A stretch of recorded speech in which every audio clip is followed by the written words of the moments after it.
I think the inaugural webinar today, the SAFN NBII, will have many more webinars to come. This is the inaugural one. And in behalf of the two institutes, I would like to welcome everybody and all the participants. So today's topic is a discussion on the three global initiatives, the GDI, Global Development Initiative, the GSI, the Global Security Initiative, and the GCI, Global Civilization Initiative, which are crucial features of Chinese foreign and security policy. Now, many in Asia believe the United States diminishing its global influence, that the rise of East and a decline of the West is discussed in many think tank corridors. Now, according to President Xi, who is self-confident, says that, I quote, "Time and momentum are on our side," unquote.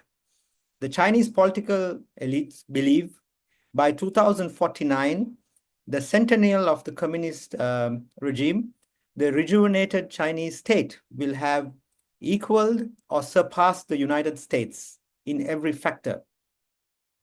Clearly, China is upping its game in Global South. However, it is not simply a matter of South-South cooperation through knowledge and technology transfers. China is exporting its three core areas, GDI, GSI, and GCI. It is providing an alternative model to the Western model that has provided elusive to most of the developing world after decades of Washington consensus policies. China's Global Security Initiative was first proposed by President Xi during the WOW Forum for Asia in April 2022. It was one of the three major initiatives announced between 2021 and 2023, the others being the Global Development Initiative as well as the GCI. Together, these initiatives form part of China's proposal to a reform world order and have since been incorporated into its vision for a community of common destiny for mankind. This represents China's proposed alternatives to the existing world order. While the existing order has failed to solve global challenges and endangered the peace of the world, China's global vision is defined and practiced in many nations. When the global superpower, the United States, practiced hegemonism, unilateralism at a time of many quick and disruptive maneuvers by the Trump administration impacting multiple geographies, according to many security analysts.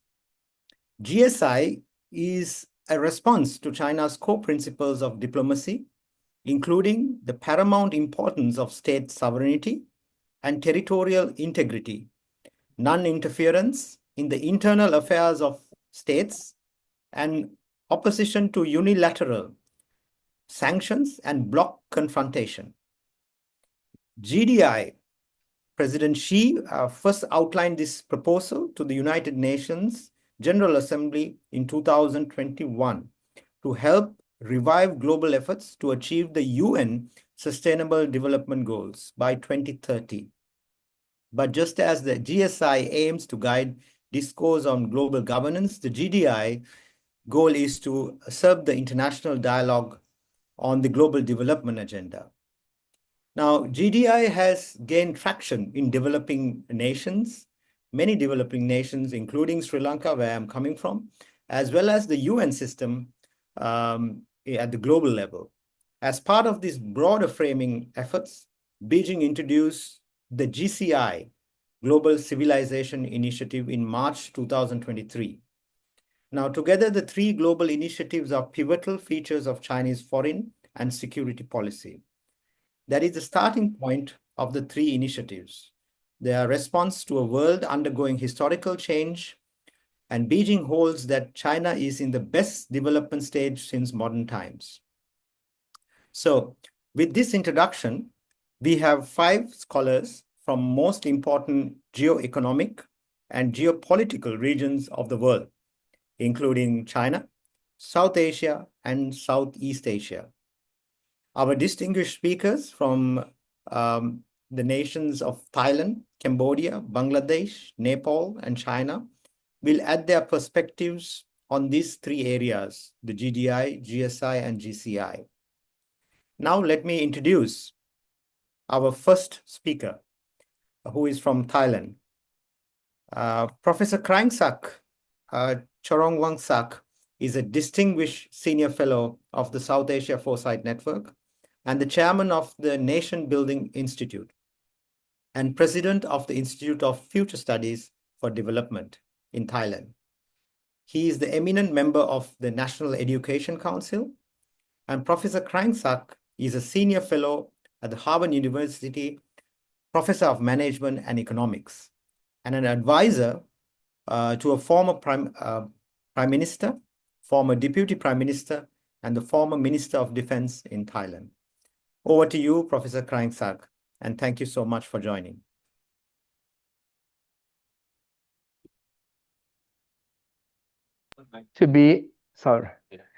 Thank you, Professor Asanga, and all the distinguished panelists. I'm delighted to be invited to be part of this very important inaugural event between Nation Building International Institute and also our network of South Asia network in Washington, D.C., led by Professor Asanga. Thank you so much. Let me broadly give you paint the broad picture as well as more specific ideas of how we can enhance the relationship of Southeast Asia, in my opinion, of course, including South Asia, with China in the three major points that you mentioned, GDI, GSI, and GCI. The broad picture, let me name some of them that I think worth mentioning. One would be very clear that the effort of China in outlining the three major aspects of GDI, GSI, GCI is totally in line with the very key concept, which I group them in three big pillars of any country and the global world. One, economics, that's GDI, which deal with the issues of development, economic development largely.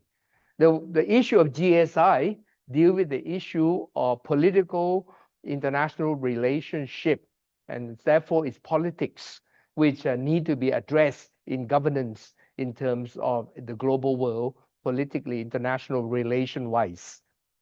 And GCI, the Civilization Initiative, is clearly the pivotal concept of the social aspect of the global world.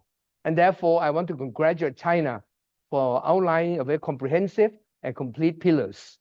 Now, let me outline further into the whole concept. I do think analytically, the Chinese is bringing the world back to the attention of multilateralism, which is something very starkly in contrast with the Western Pact led by the US, which is moving more and more unilateralism or bilateralism. Therefore, it's clear distinction of this difference, where multilateralism is being championed by China, and therefore to be congratulated. I also would like to mention that there's another key idea is called the whole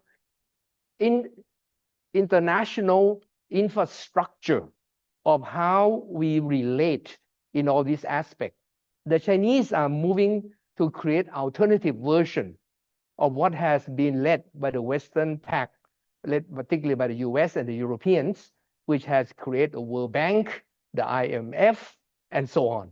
But the Chinese version is coming up, trying to create Asian Infrastructure Investment Bank, AIIB, and also CIDCA, which is a China International Development Cooperation Agency, which I believe is an effort to be specific to address the issue of international infrastructure, supranational organization that could be helpful for the linkage of alternative model to the original Western-led model.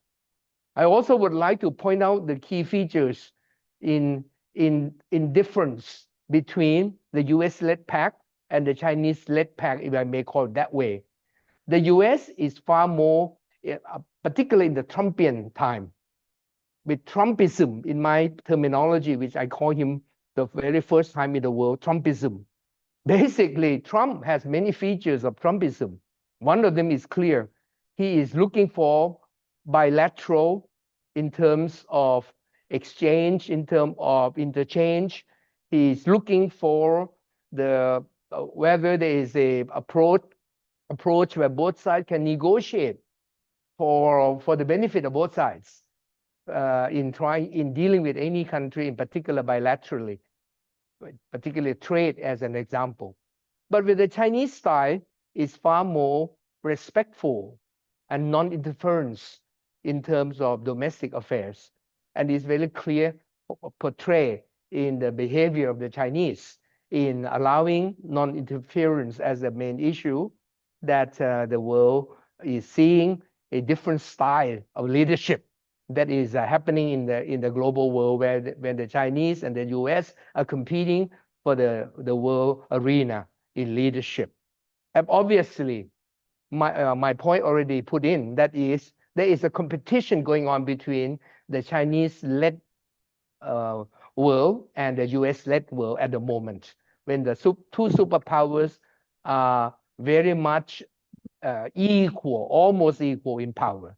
And therefore, there is a real tension going on between this competition, and we need to deal with the US and the Chinese properly, because South Asia and Southeast Asia are being pushed to deal with the US-led and the Chinese-led pact. Therefore, with that kind of a broad strokes, I would like to mention that we have to also reckon with the international linkage, which is a final broad stroke issue that I want to mention. The Chinese BRI, One Belt, One Road, Belt and Road Initiative, is really an effort to try to link with the world in many numerous countries, using the old Silk Road concept that being revitalized in the modern day today to link with the world, when you have to link with the entire world. Whereas the US-led and European-led pact has been traditionally has a number of vehicles to link with the world, and is going through a more model changes in this particular time. We've seen the past truncated TPI, and then now we have many other ways of how to deal with the international linkage. And therefore, the Chinese is using clearly BRI to try to link with the world, where the US is still cannot find a solution, what to do when Trump is, and the US have left TPP. And therefore, what else do you do? The Indo-Pacific linkage, the Indo-Pacific linkage, what can we do? Let me mention that these are the broad strokes. Now let me go briefly into specificness of ASEAN, because I'm in ASEAN, but I think my points could be useful to consider the South Asian as well. But let me be more specific now after the broad stroke features I mentioned. ASEAN is a very well orchestrated grouping of 10 nations with 650 million people, and it has traveled the journey of more than half a century in coming together in a very unified front. And therefore, ASEAN could be a very good vehicle to link with China and the rest of the world. I don't think we can bypass ASEAN. ASEAN is a growing region, and the Chinese inevitably, and I'm sure very willingly, would like to engage ASEAN in working through the world. And therefore, I'm delighted to hear. ASEAN has many features, including ASEAN in connectivity, which we are creating all the connectivity of every front. And therefore, why not? Why not the Chinese work through the whole three pillars? I call the three pillars. In the economic pillar in development, the governance, international arena, political governance in GSI, and the social governance, social relationship of GCI. Why don't you work through with ASEAN well orchestrated three pillars using different names? We also have economic relationship more than free trade in ASEAN.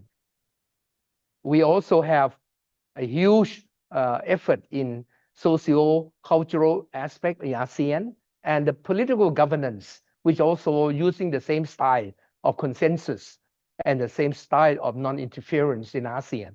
So why not? Why not China, the three pillars link with ASEAN and dovetail into the whole three pillars?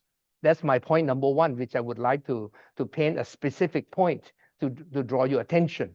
Point number two, which I would like to really say is, how do we balance the East and the West, if I may call it in a broad term? Today, the Eastern world are rising, but the Western world is slowly declining, but it's not totally declined. And it takes a while before the East and the West able to come to a finality who would be able to come up to be leading the whole world. Meanwhile, we have to coexist.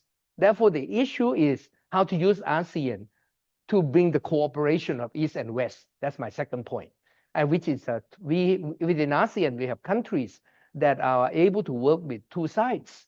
And that's why ASEAN neutrality, which is the key word for ASEAN, could really serve well to bring the bridging effort during this transition of the rivalry of the two superpowers.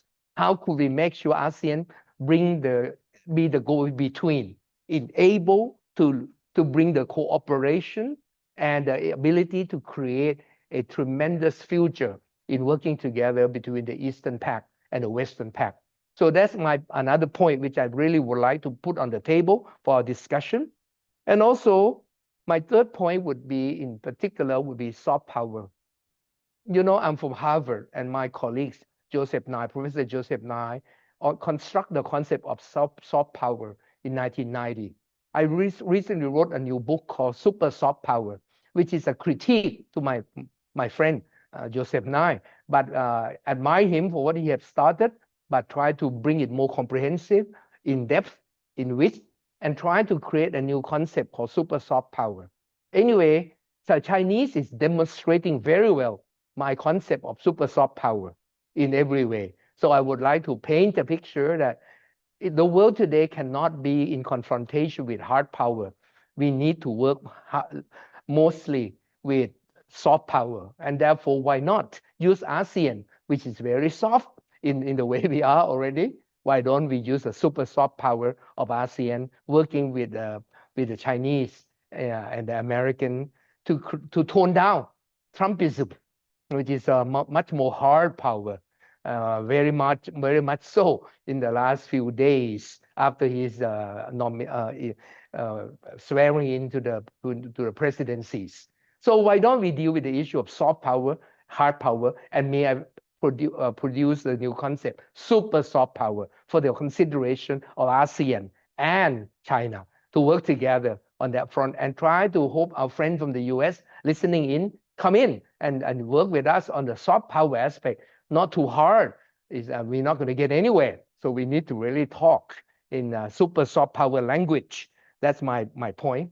And my last point, possibly, if I still have time, would be, I think we need to intensify because of the super soft power, cultural aspect, educational aspect, and many other aspects. The Chinese can well serve the world.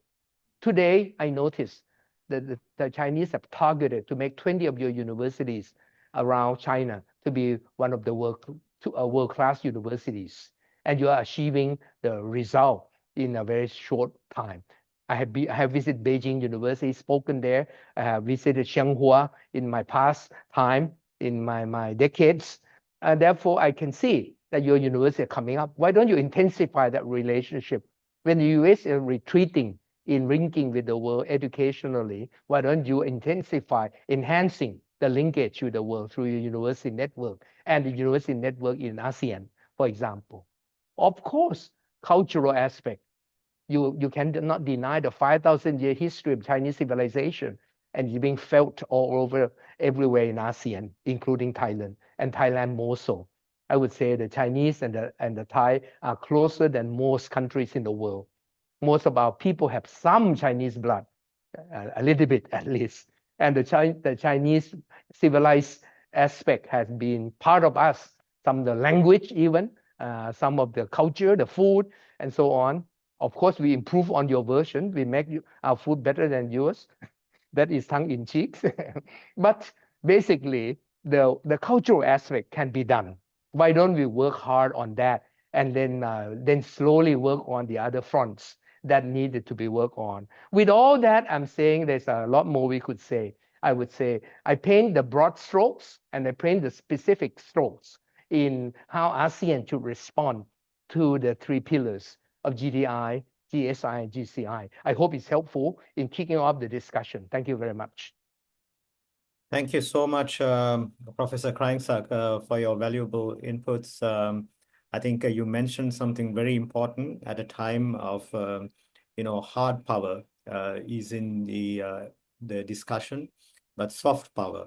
And reference to Professor Joseph Nye. I was also a student of him. And when he was teaching us about the value of soft power, GCI is also, I believe, in a way of a soft power that China has launched, Global Civilization Initiative. There are many questions. Your questions from the audience, you can post it on the chat box. And I will now invite our second speaker, Dr. Xu Shangui, who's from China, Zhejiang University.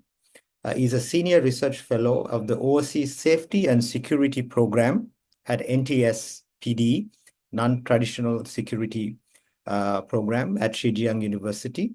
He was the program officer at the International Center on Small Hydropower, UN Industrial Development Organization. He co-founded the International Forum on Non-Traditional Security at Hangzhou and the Overseas Safety and Security International Collaboration Mechanism, and chaired the Secretariat. He also served as a mentor of Global Competency Center at Zhejiang University and judge of all China University contests of future elites for international organizations since 2019. His main research focus on non-traditional security risk management, and he has published enormous amount of books and papers on non-traditional security. So over to you, Professor Xu. Thanks again for your invitation, Asanga. Distinguished colleagues and friends, it's my great honor to address you today online, particularly for this inaugural event, where we gather online to discuss China's three global initiatives from the perspective of South and Southeast East Asia. These three initiatives proposed by China represent a comprehensive vision for addressing the interconnected challenges of our time. They offer a framework for the cooperation that transcends traditional boundaries, emphasizing shared development, collective security, and mutual respect for diverse civilizations. I just would like to shrink my ideas into 3 points. The first one, for South and Southeast Asia, these initiatives hold particular significance.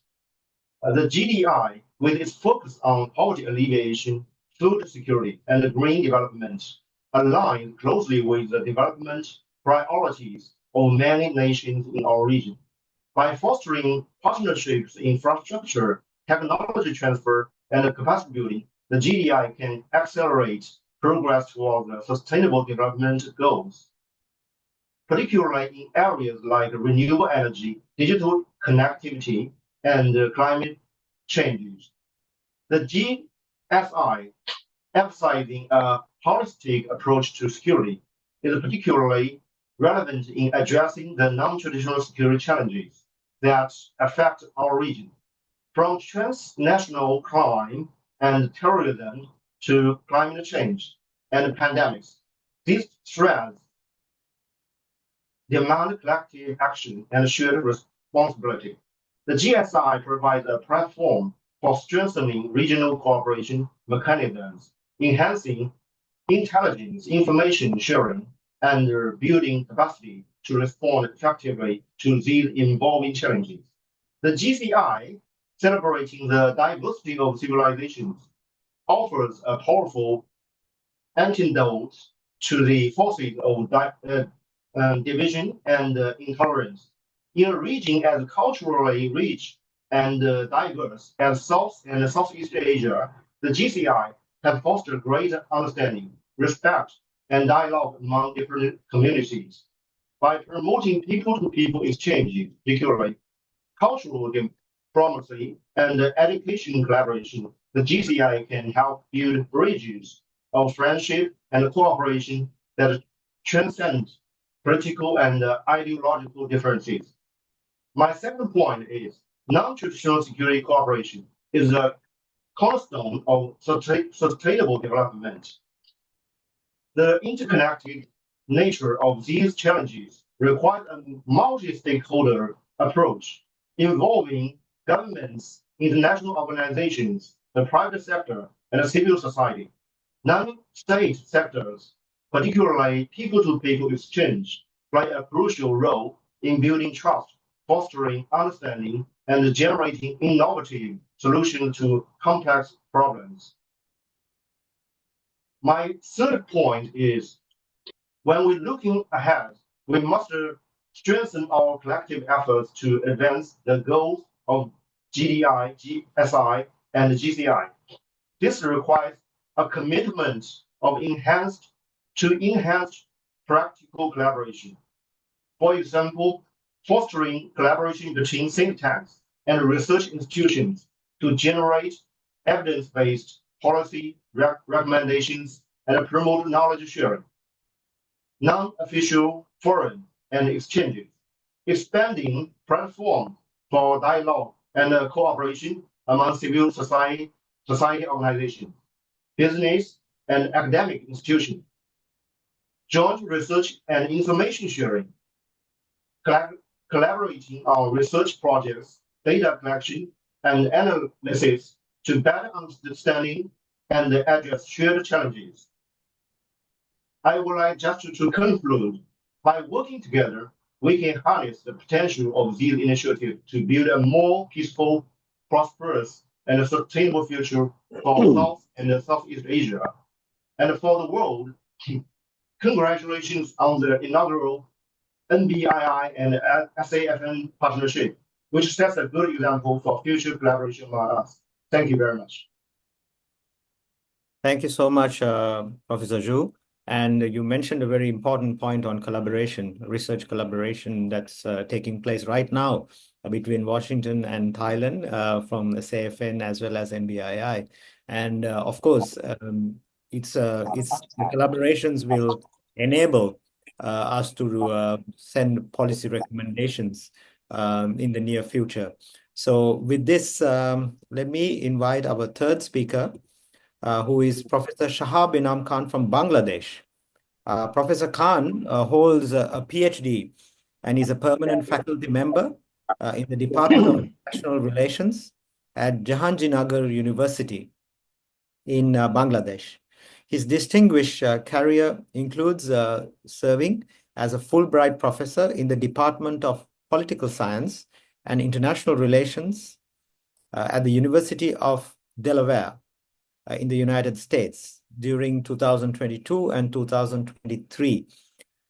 In addition to his academic responsibilities, Professor Khan continues to lead the Bangladesh Center for Indo-Pacific Affairs and previously served as a research director of the Bangladesh Enterprise Institute. SAFN also has a collaboration with the Bangladesh Center for Indo-Pacific Affairs. So with that, I would like to invite Professor Shahab Inam Khan.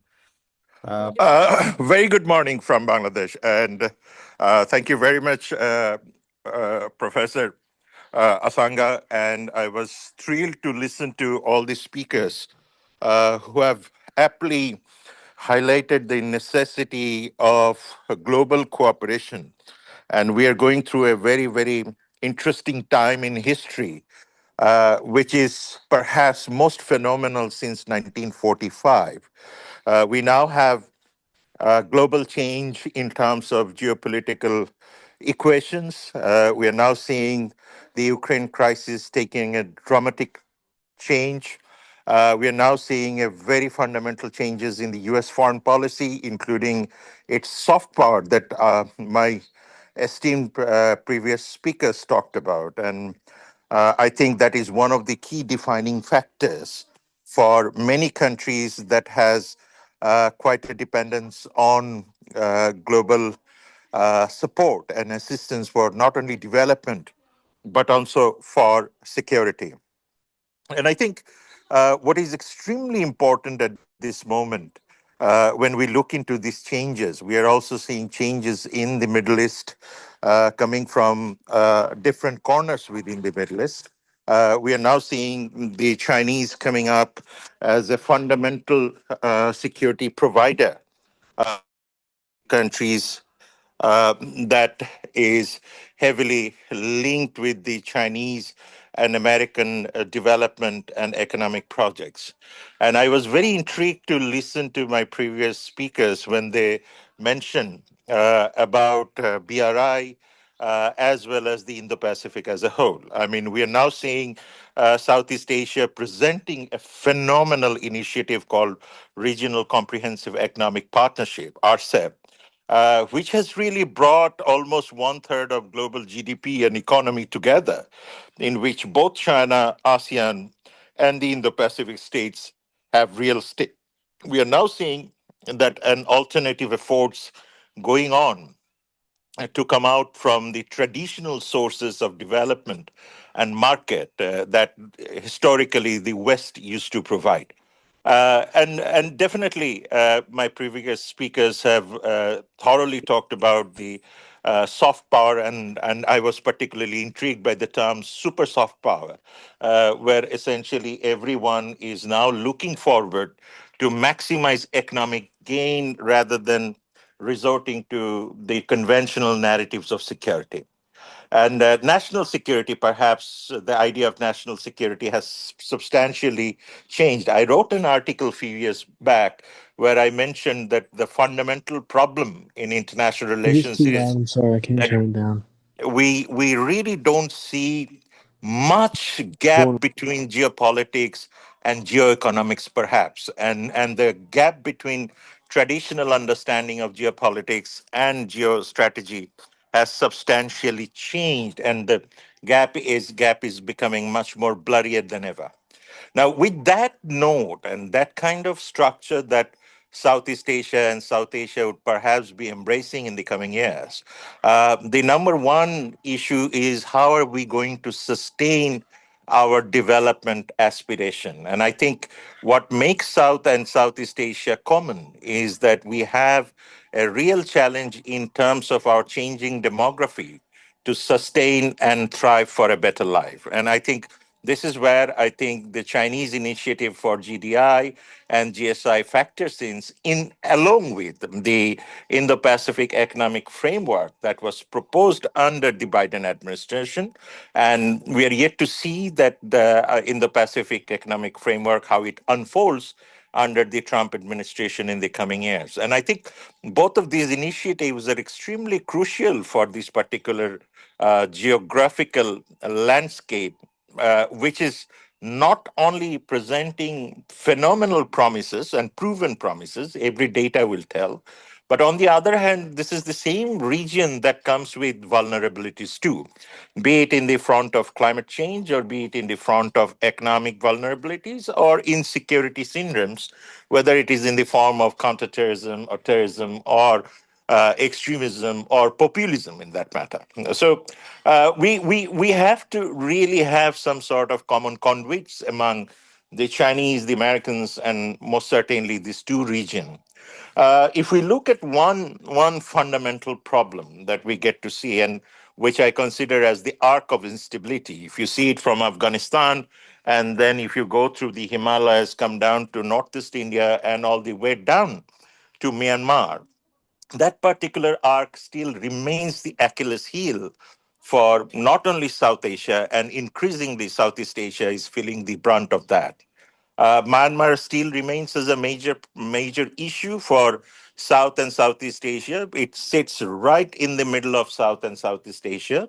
It shares critical borders with China, Bangladesh, India, Laos, and Thailand. And I think ASEAN is increasingly taking much more proactive approach towards Myanmar, because we all think that this sort of initiatives will eventually lead us to some sort of instability syndrome in the coming years. So I think this is where exactly our cooperation with China, United States would be essential in stabilizing Myanmar, Northeast India in future for a better promising region in which China and United States have quite a large stake. And then we subsequently move forward when we look into the United States as a key development actor in the world. Of course, we are yet to see that how Department of State and other ancillaries of the U.S. government will unfold in providing soft power or demonstrating soft power for greater benefit of the humankind. And I think this is exactly where the China is coming up with some sort of solutions.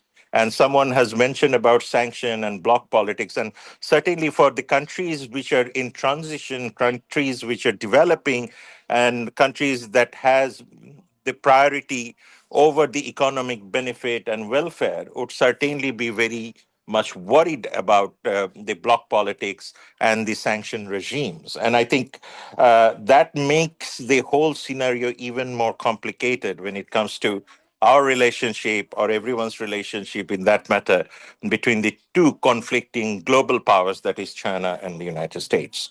Now, another facet, I think, which was fascinating, and I believe the question of the global civilization initiative. And I think that is something extremely new, and that is something that most of the countries were not prepared for. In a sense, when you talk about civilization, you're aiming for a common goal and common understanding of development. And I believe this is an extremely high time that Southeast Asians, as well as all the major powers, come together and talk about how do we actually interpret civilization in the coming years. And of course, the Chinese interpretation of civilization is extremely broad and well articulated, but perhaps how we get into and maneuver through that kind of articulation is something that our foreign policy, security policy, development policy communities must understand.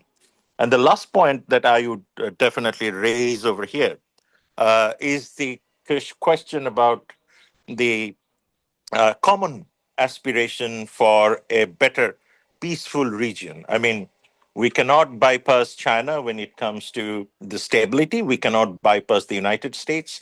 And we cannot bypass the interest that our countries have in keeping the region stable. So, therefore, I think one critical factor when it comes to GDI, GSI, and civilization initiatives that we must not see everything from the traditional definition of security or interest politics. So rather, we should see it from much more of a cooperative politics. I mean, if you look at China-India relationship, in which there is a lot debate goes on regarding Indian security concerns. But at the end of the day, if you look at their bilateral trade is more than $120 billion, and in which the trade deficit is heavily in favor of China. Now, that means our artificial construction of security concerns are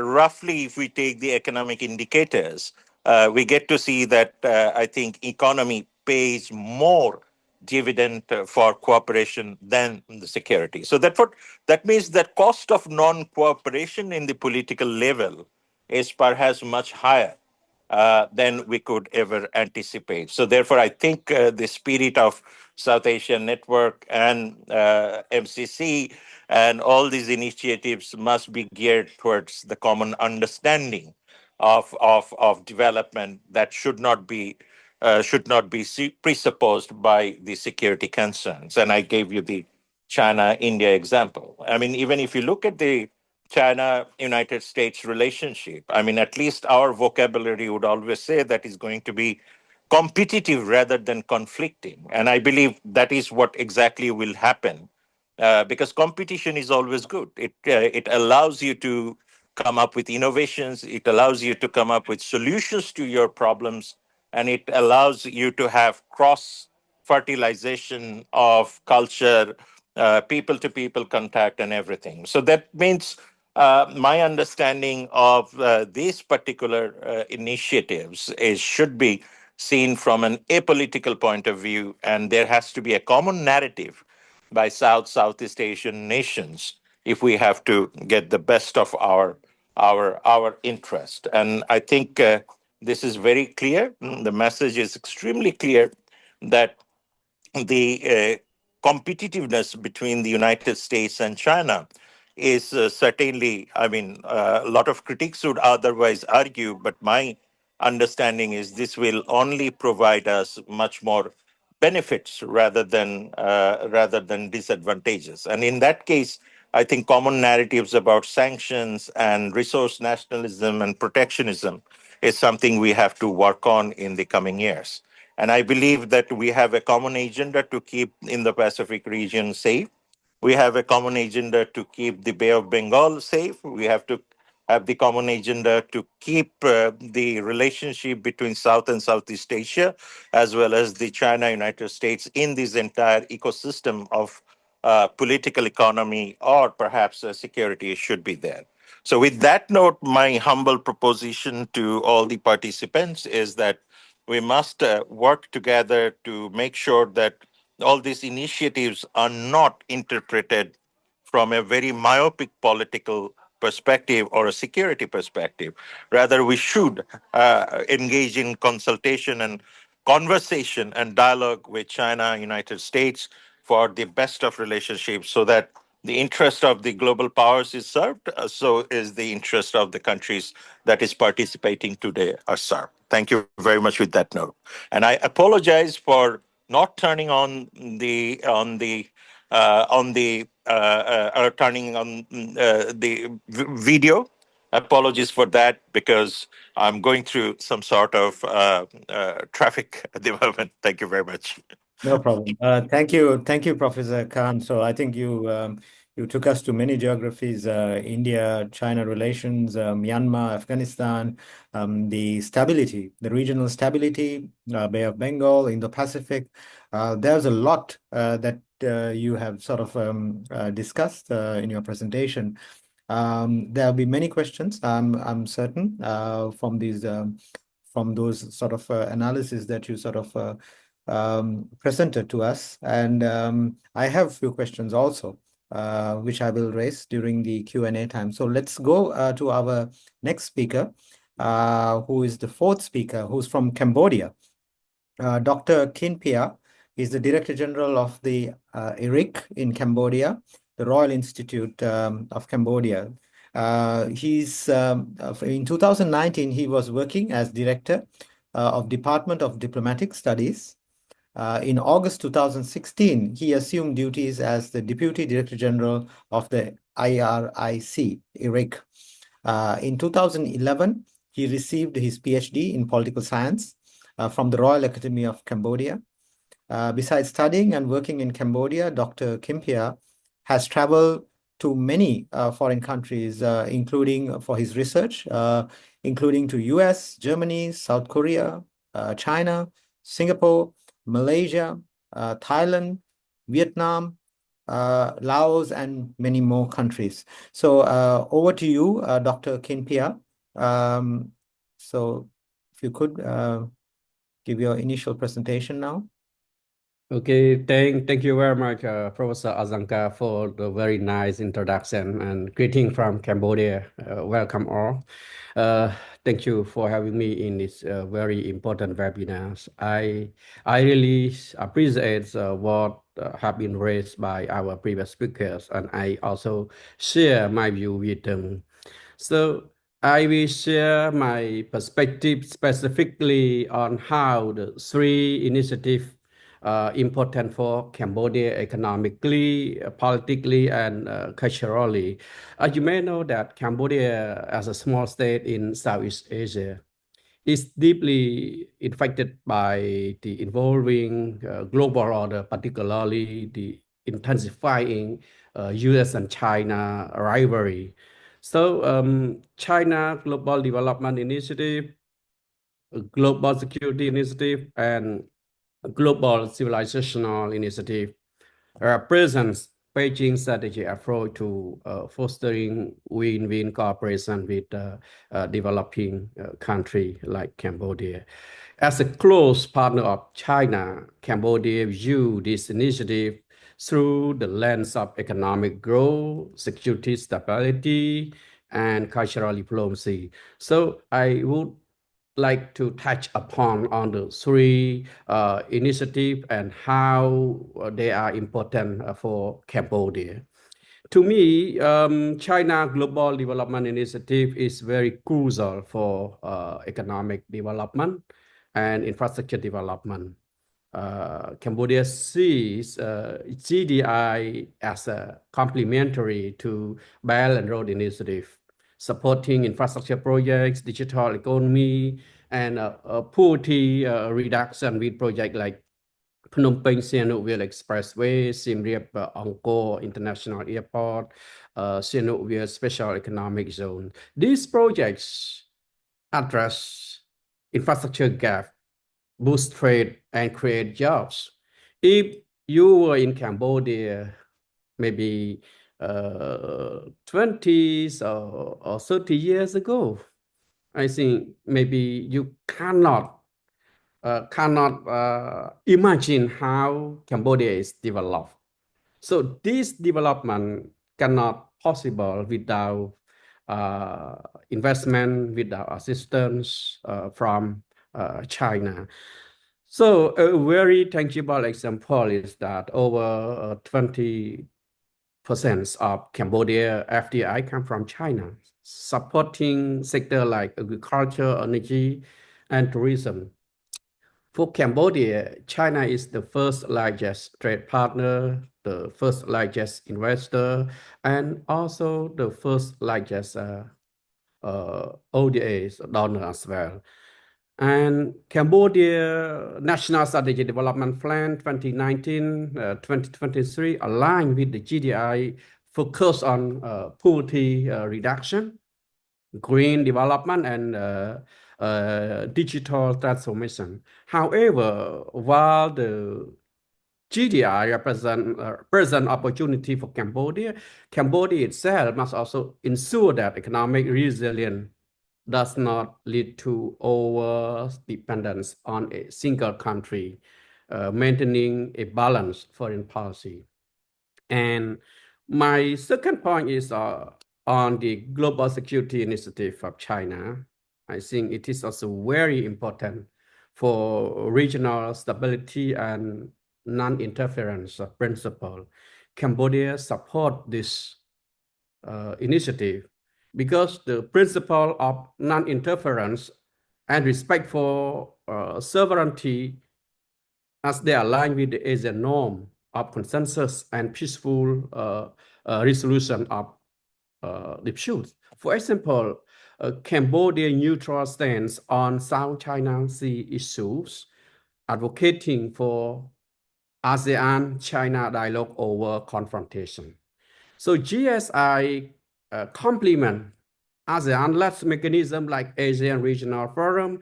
Cambodia sees China as stabilizing force, countering external pressure. For example, like US sanctions over human rights, over democracies, over rule of law, and Cambodia has been unfairly treated under the backdrop of the so-called the promotions of democracy, human rights, and rule of law, for example. So Cambodia has deepened defense ties with China, including military aids, joint exercise, which enhance national security's capability. And our defense minister once said that GSI reinforced Cambodia defense modernization and cybersecurity cooperation with China.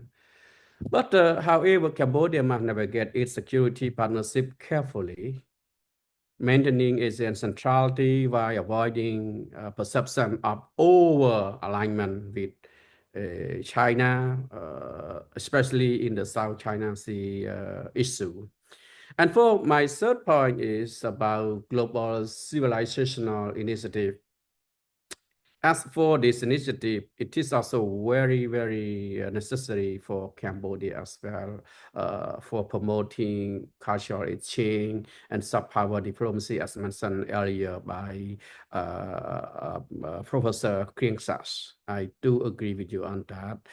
And we also have some joint preservation project with China, for example, like Angkor Temple restoration, symbolize civilizational solidarity. And we have many other platforms that we can promote mutual understanding, cultural and civilizational understanding. We have Confucius Institute.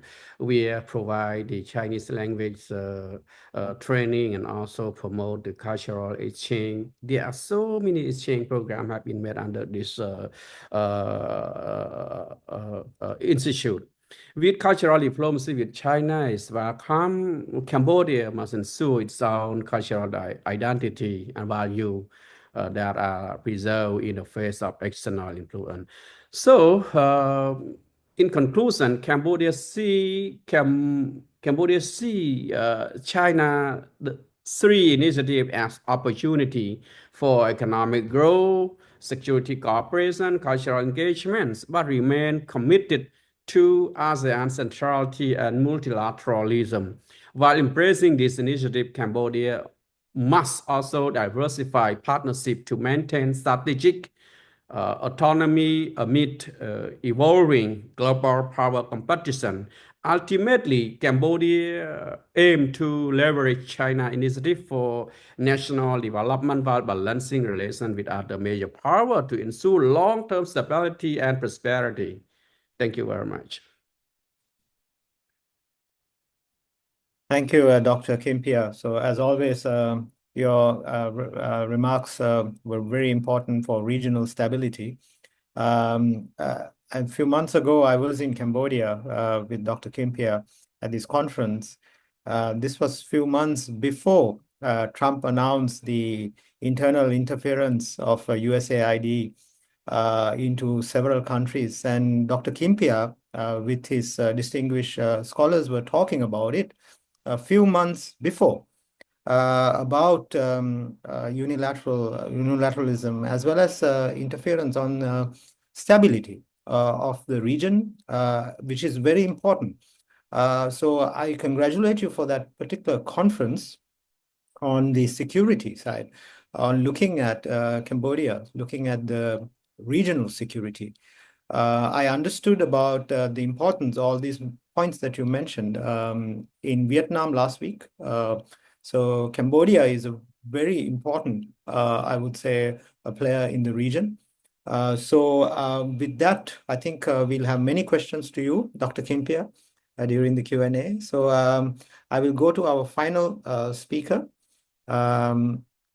That's Dr. Pramod Jaiswal, our friend from Nepal, who is also our senior fellow at the South Asia Foresight Network, SAFN.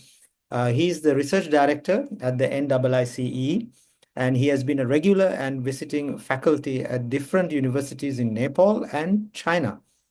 He is a visiting fellow at Sandia National Laboratories, Cooperative Monitoring Center in New Mexico, US. And he's a senior fellow at the Institute of Peace and Conflict Studies, IPCS, where actually I started my basically the columns, monthly columns at IPCS. So he's a senior fellow there, New Delhi, and non-resident fellow at the India Studies Center, Ubon Ratchathani University in Thailand, and senior research fellow at the Institute of National and International Security at Belgrade. So over to you, Dr. Pramod Jaiswal.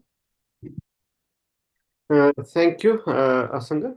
At the outset, let me thank NBII Thailand and SAFN Washington, in particular Asanga, for the kind invitation at today's discussion on a very important topic of today on China's GDI, GSI, GCI, South and Southeast Asian perspective. It's really an opportunity to meet Professor Kriengsak, Professor Chow, and reconnect with Dr. Kinpia, Professor Sahab, and others.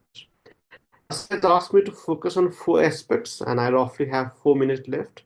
And very distinguished previous speakers have said a lot on GDI, GSI, GCI, and the impact of South and Southeast Asia, where I have very little to contribute. So let me focus more on their implications on Nepal. First, President Trump's tariffs and stronger measures and how it is going to impact Nepal and the region and GDI, GSI, and GCI. I think President Trump's tariff and protectionist policies could have huge impact on Nepal as well as the region, which is South Asia. I believe that this will disrupt global trade flows, increasing cost of imports and reducing export competitiveness. India and Indian and Nepalese economy are deeply integrated, and the signals that we are getting from US-India tariffs shows that Nepal will have huge impact in days to come.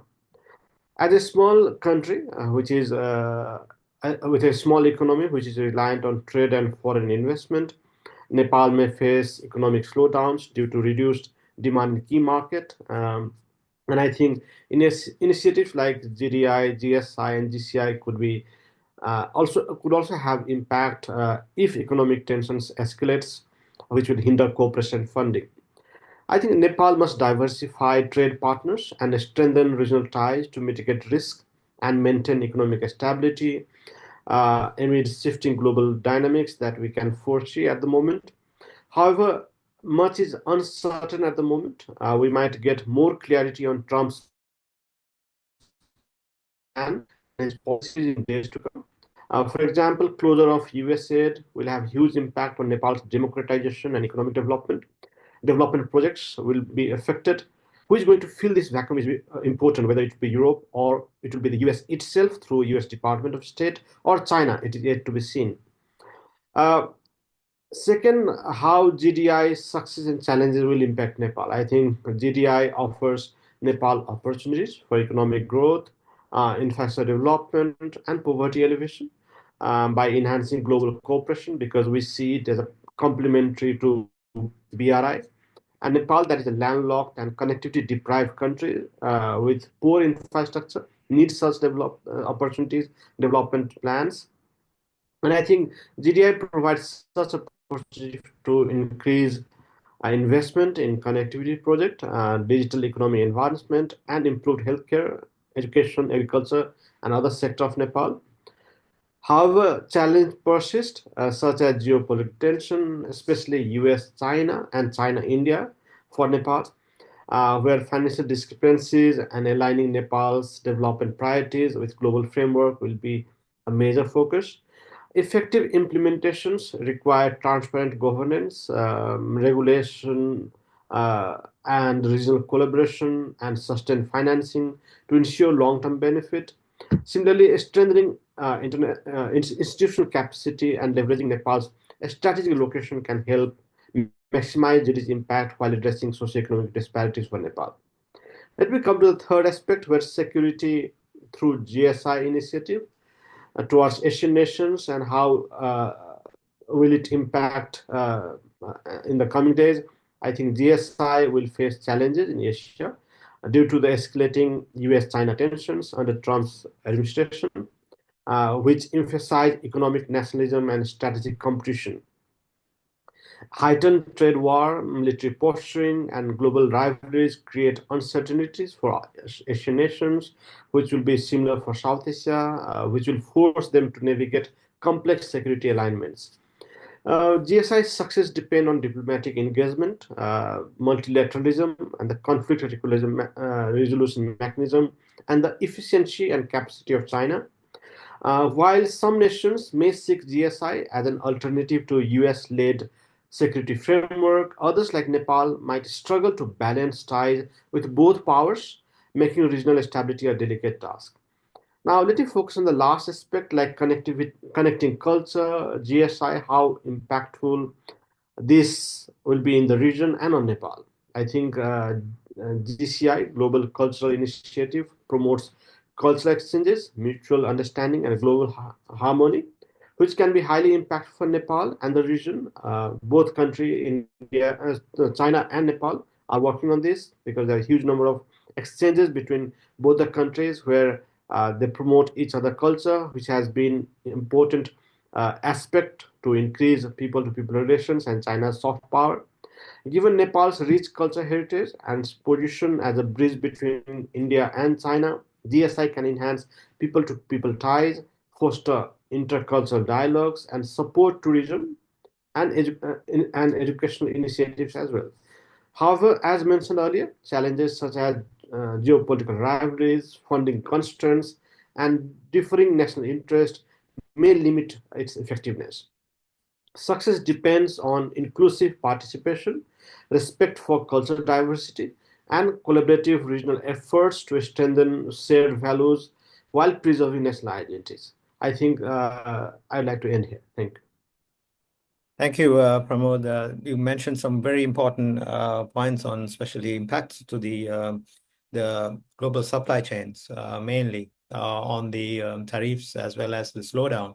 You would see impact from Trump's actions on unilateral actions. So as well as finding alternative economies as well as many other sort of areas that you discussed. So there are many questions on the chat box. So I now open the floor for questions as well as your comments. If you can raise your hand, there's a raise hand feature.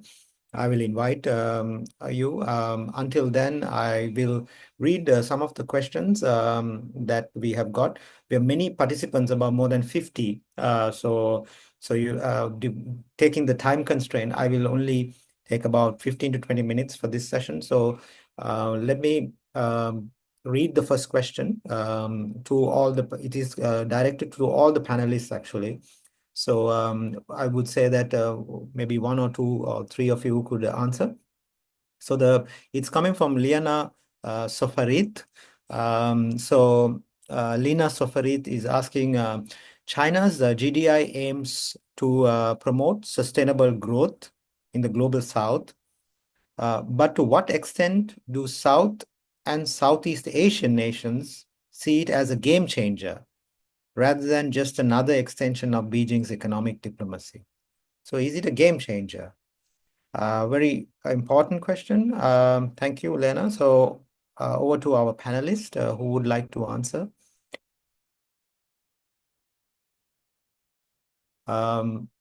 Dr. Shu, would you like to start by some comments? Is it a game changer or is it just another economic diplomacy by Beijing?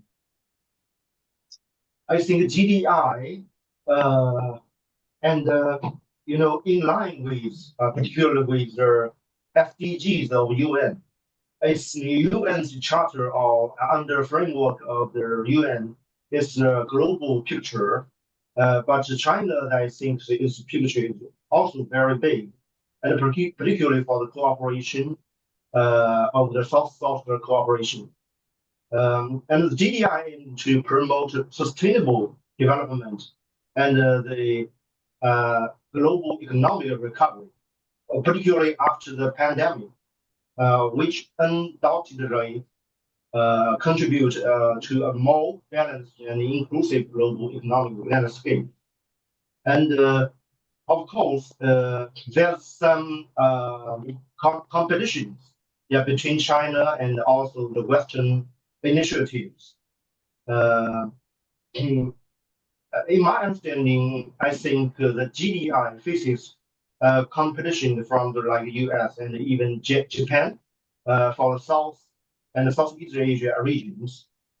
These alternatives offer different models of engagement, particularly emphasizing on the diplomatic governance and sustainability. And the availability of such options allows South and Southeast Asian nations to compare and to choose initiative that best align with their strategic interests. So I think each country has their own choice and must, I think on the ground of their own contexts. Yes. Thank you, Professor Zhu. Professor Sahab, you mentioned you connected the IPEF, Indo-Pacific Economic Framework, to these three initiatives. I think I have not heard that before at a discussion. So very interesting synergy you are trying to develop.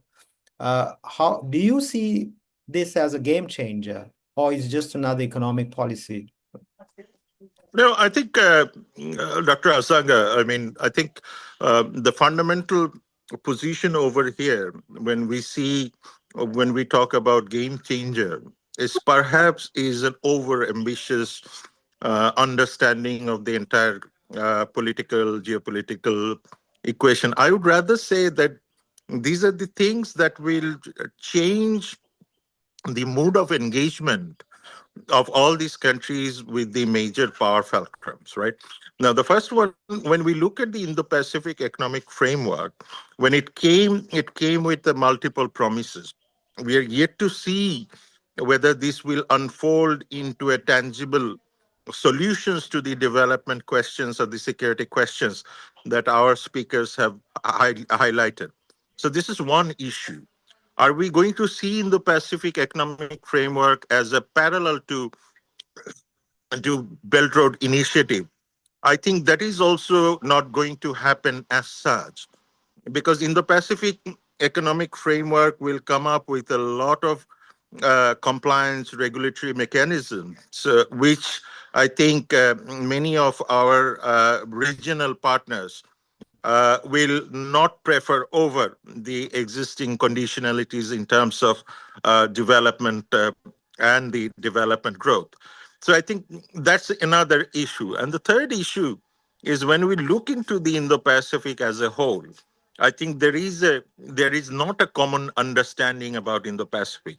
If you look at the Japanese version of free and open Indo-Pacific, if you look at the Indian version of Indo-Pacific, or perhaps the American version, and Bangladesh has its Indo-Pacific outlook too.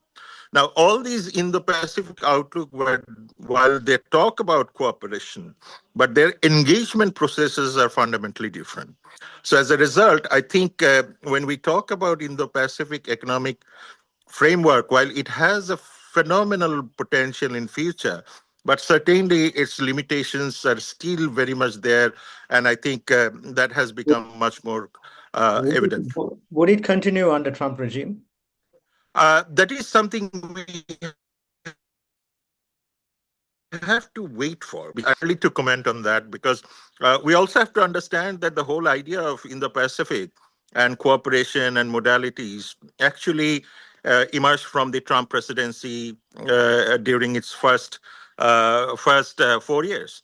So I don't think that the Trump administration will unplug itself from Indo-Pacific, but how they're going to coin the economic engagement, I think Professor from Thailand phenomenally mentioned, and I think that's the core of the whole thing when he mentioned that the engagement with the United States, or perhaps the United States engagement, will probably bilateral in more practical terms. But again, at the end of the day, United States cannot unplug itself from the multilateralism.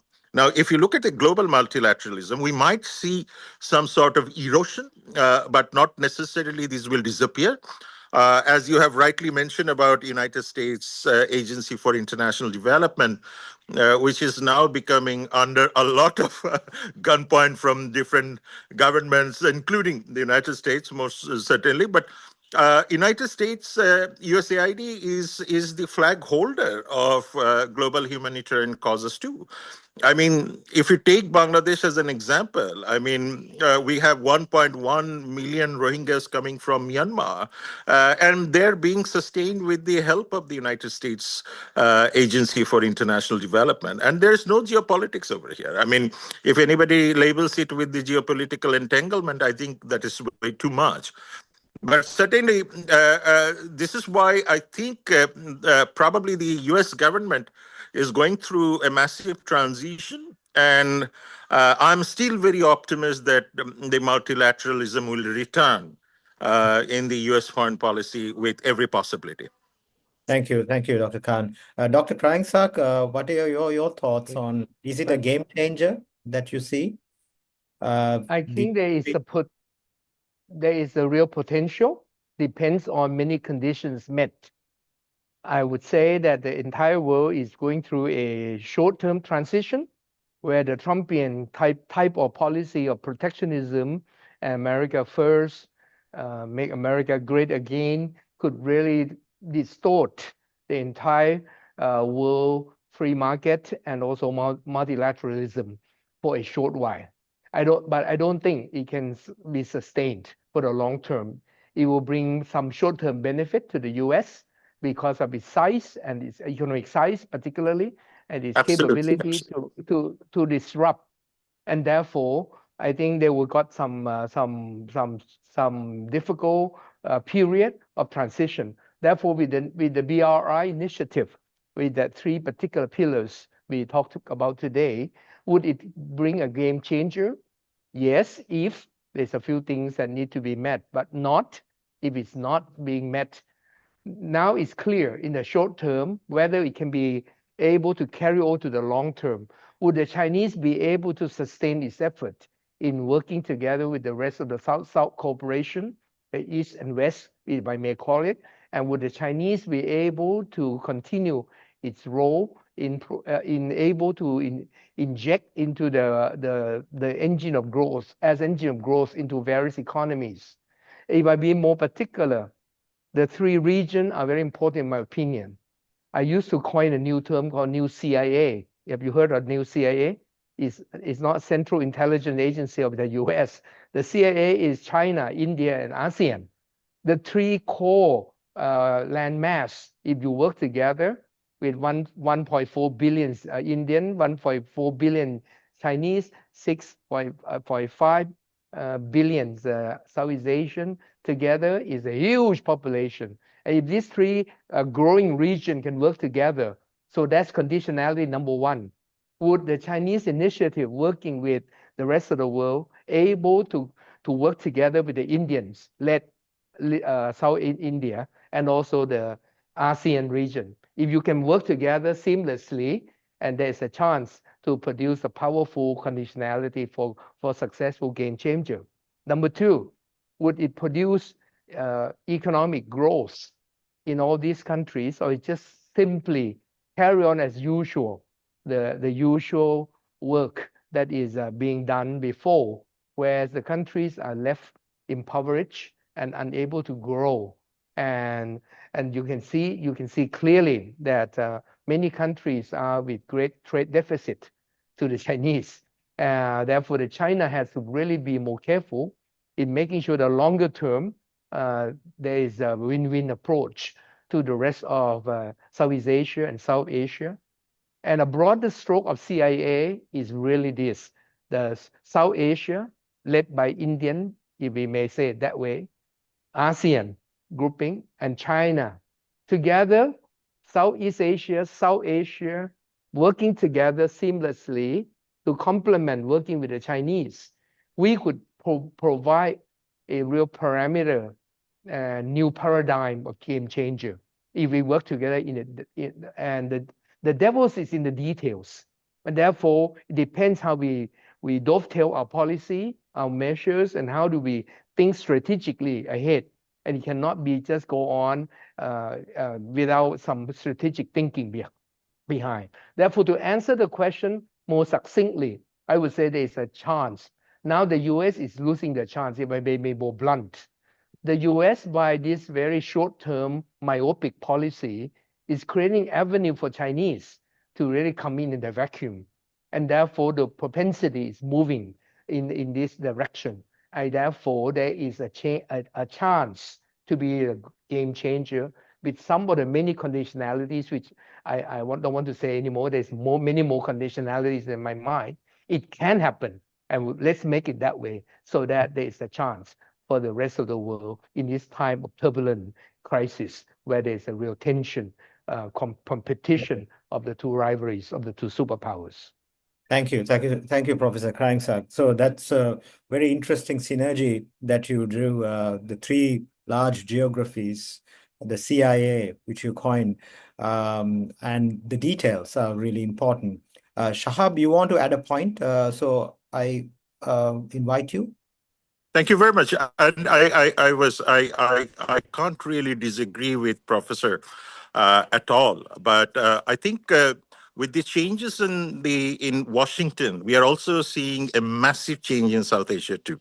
I think when it comes to leadership of one particular country is probably the worst idea at the moment, because if you look at the Indian relationship with many of the countries in the neighborhood, it's probably not going in an absolutely right direction. And the foreign policy conundrums are becoming much more clearer than ever. In the case of Bangladesh, for sure, we have seen in the case of Sri Lanka and Nepal and Pakistan and Afghanistan, and most certainly the Maldives. And then, of course, any kind of tussle between India and China really puts a lot of toll on Bangladesh or Nepal and any other countries in that matter, because we then get into squeeze between the national security priorities of India and then the development priorities of other countries. And I think one clarification that would be is to see South Asian country as a whole or as an individual rather than seeing it from one country prism. And I think the recent relationship between United States and major powers are going through a massive transactionality, and that transactionality is now getting translated in South Asia too. So I think just a clarification to esteemed professor, who's I thoroughly admire his thoughts. Just to add that probably it is not a best idea to see from one power conduit, rather to see from a multiple corner of power conduit. Yeah. Thank you, Shahab. Can I just jump in to appreciate Professor Shahab's work? In fact, I was tongue-in-cheek without mentioning. In my tongue-in-cheek is this: conditionality met. Right. How can India let the South Asia that they should, but they didn't? If I be blunt, you can see the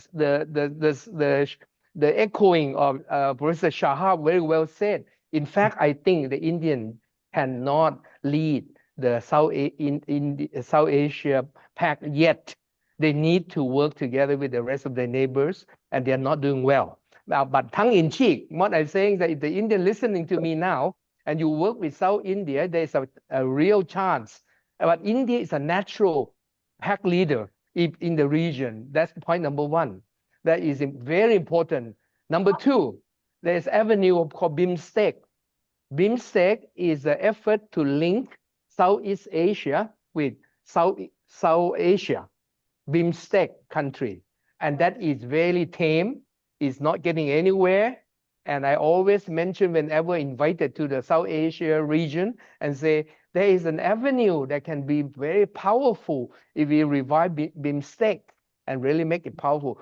Thailand and so on is in BIMSTEC, linking ASEAN together through Myanmar, unfortunately with the civil war and problems in Myanmar. So Myanmar, Thailand is in BIMSTEC.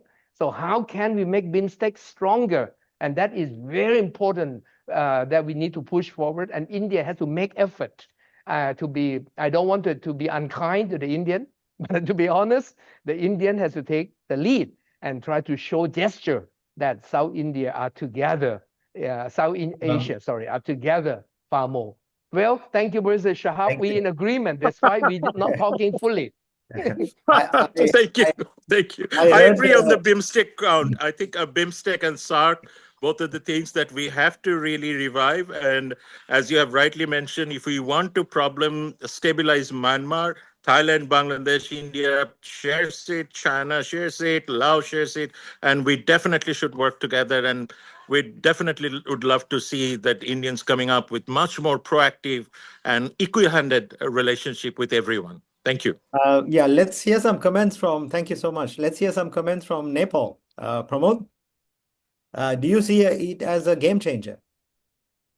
Sangha, thank you so much. I think China GDI aims to drive sustainable growth in global south, but its perception in South Asia and Southeast Asia varies.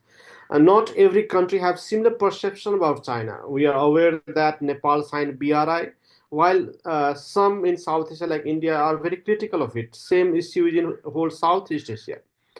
Some nations see it as a game changer, offering crucial infrastructure, digital economic support, poverty elevation, without Western conditions. As Sahab said that Indo-Pacific Economic Framework or many of the Western support system have lots of conditions. So in that sense, GDI is an opportunity.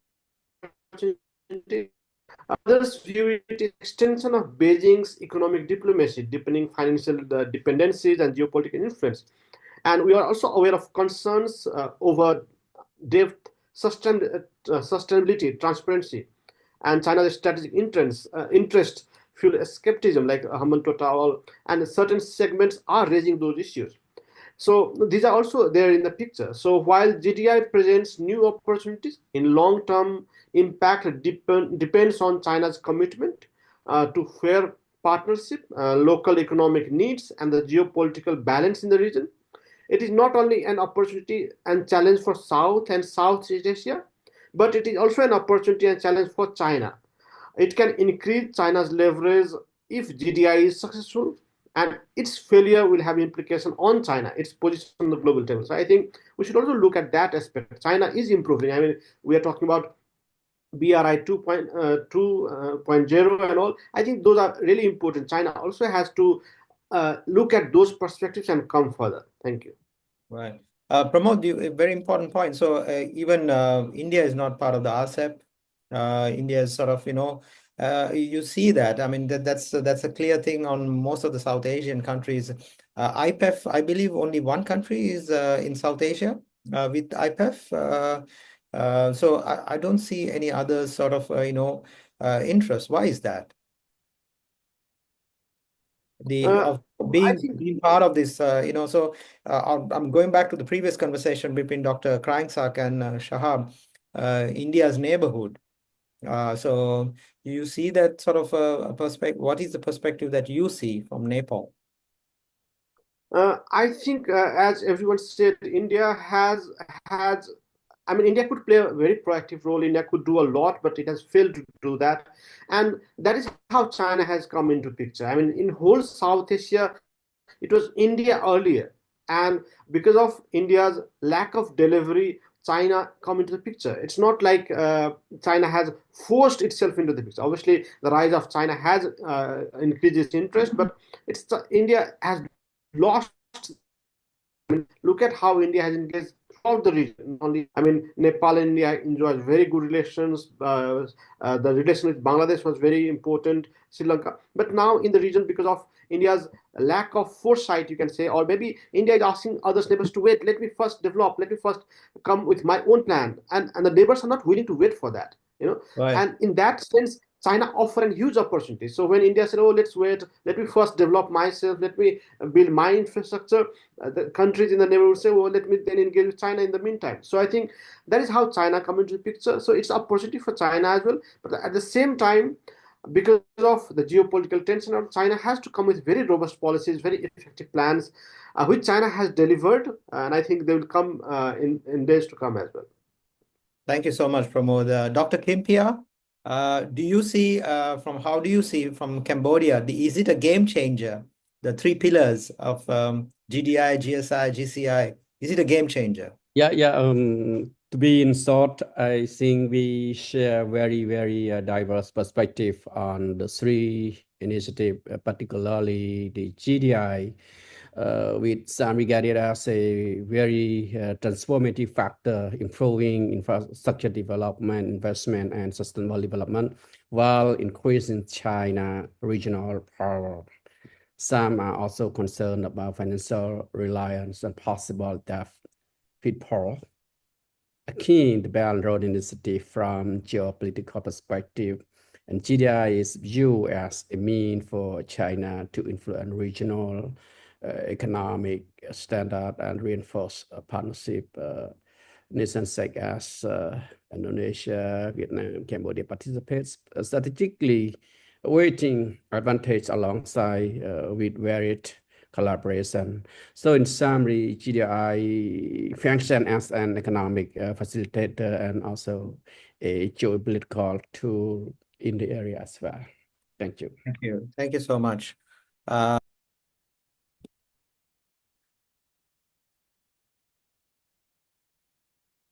Asanga, you are on mute.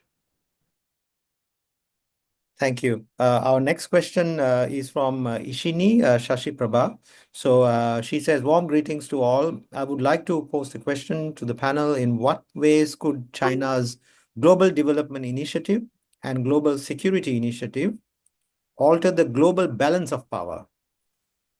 So I sort of get you to think, and she continues, considering the principles of China's Global Security Initiative, how might this approach influence regional security dynamics in Asia? So kind of a very important, I would say, a question relies on the balance of power. Would it alter, and how would it influence the security dynamics? So I think one of the panelists mentioned about altering security dynamics of Middle East in the if I could remember, I think it was Shahab, was it you who mentioned about the altering dynamics of a region like Middle I East? mentioned it. Right. Yes, yes. So how do you sort of see I think she's referring to this particular region, South and Southeast Asia. Would it sort of, how would it influence the security dynamic? I mean, the Middle East. No, you mentioned about Middle East, so her question's about this region. So I'm kind of bringing your sort of thoughts to this region on the security dynamic. So do you see sort of influence on the security dynamics? Oh, most certainly. Right. Most certainly, because I think there are several issues we need to remember. I mean, I start with Myanmar first, because Myanmar's crisis is no longer only the rebel issue, but you are now seeing online scamming, drugs, narcotics, human trafficking, and everything, right? That has a spillover effect on everyone. And in fact, our foreign advisor was in Bangkok last December. The meeting was hosted by the Thailand, where I think we, apologies for that. I think several issues were mentioned, and the issue was how it is becoming a regional crisis for everyone, including China and India. So that's one. The second problem is the issue of the insurgencies. We are seeing it left and right everywhere. So I don't think that Southeast Asia and South Asia can disconnect from each other when the regional crisis unfolds. That's how I see. Right. Thank you so much, Shahab.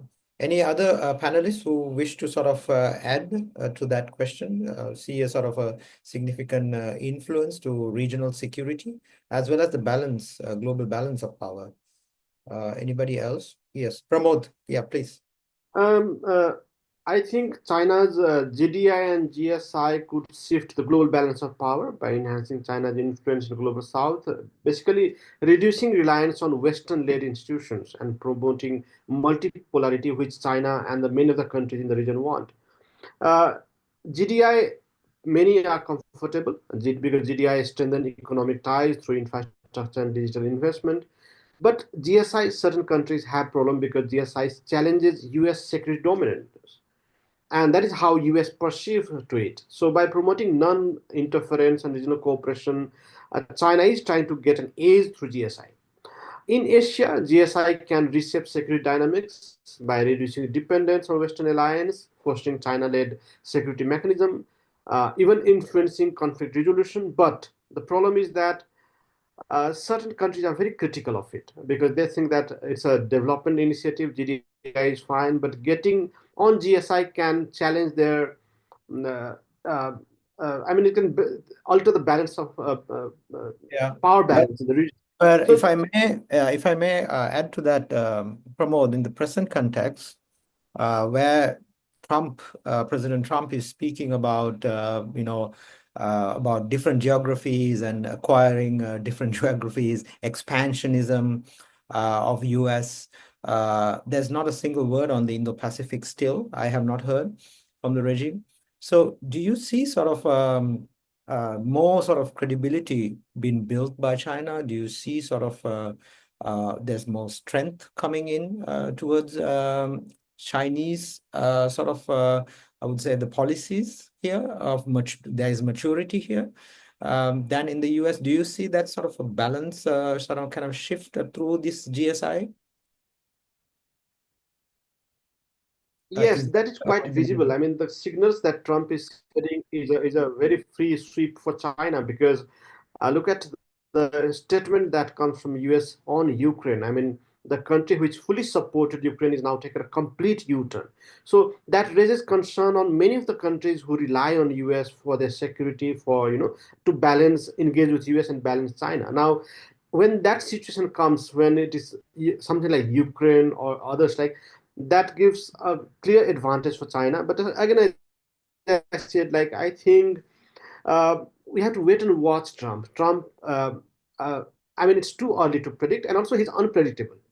So I think maybe the statement, what Trump says and what America delivers is yet to be seen. Maybe he will make one statement, but US might deliver something else. So I think it's too early, not even 100 days. So I think maybe it will take a year at least to understand what Trump says and what America delivers.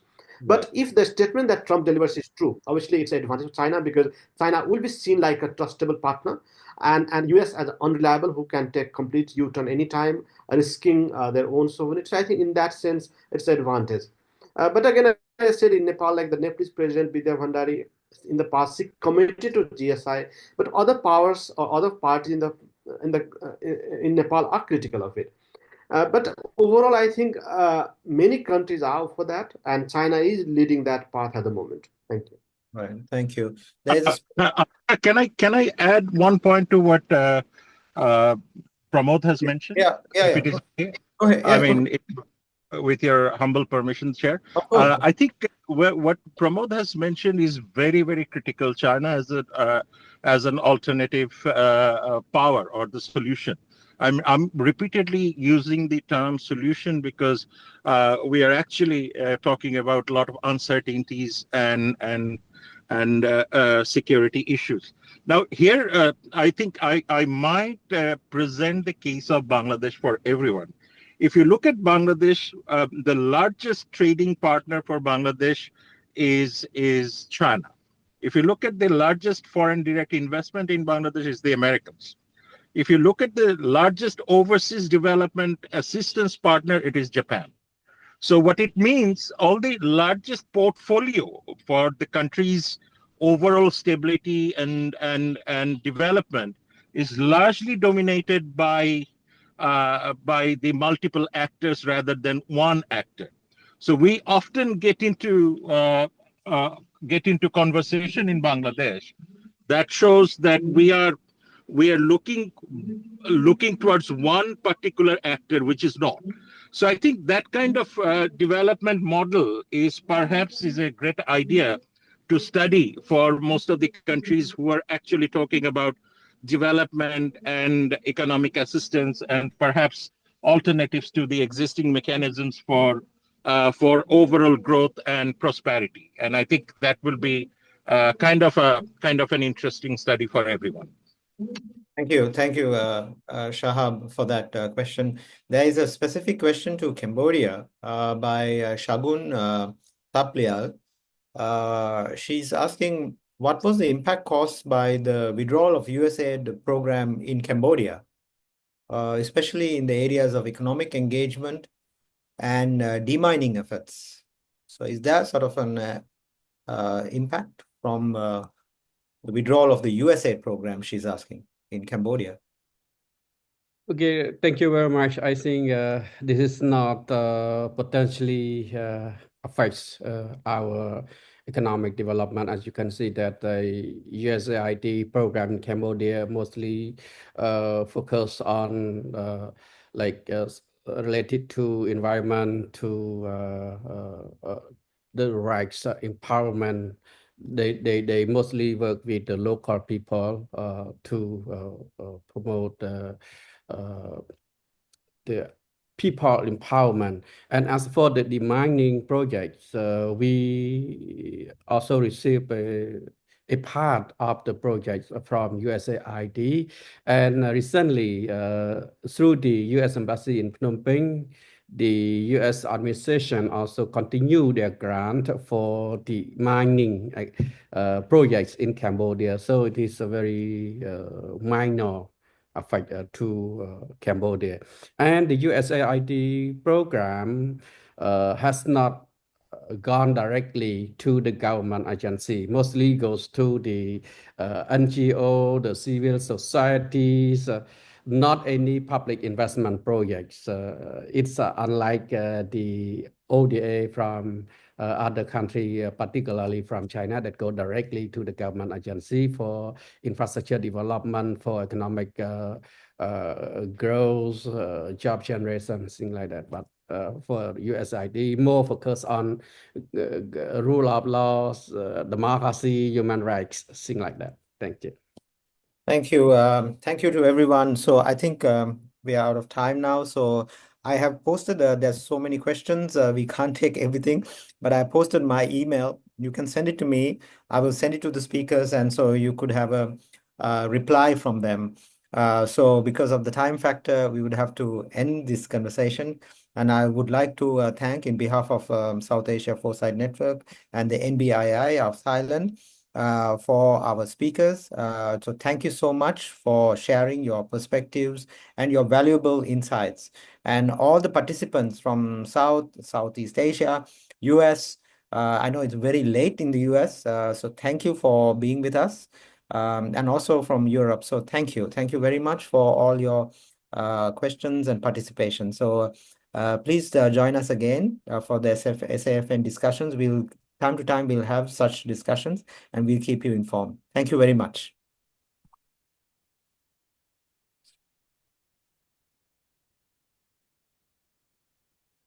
Thank you so much. Bye-bye. Have a nice day, everyone. Thank you. Thank you very much. Have a good day. Thank you. Thank you. Bye-bye. Bye.